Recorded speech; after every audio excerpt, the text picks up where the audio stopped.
I will do this very briefly. And here in these press conferences, it's all about football. But for me, I've always been involved in something else than football. And just to be very, very clear, it's nothing political. I've never been a politician. I've never said something about political matters. It's not about left and right or anything else. This is about basic human rights. It's about something basic in life.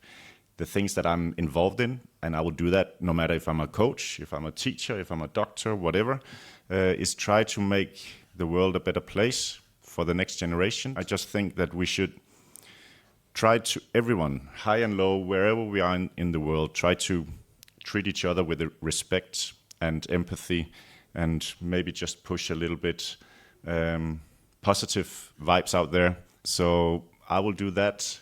In my private life, I'm a coach, but I'm first and foremost a human being like all of us. But I think that's it.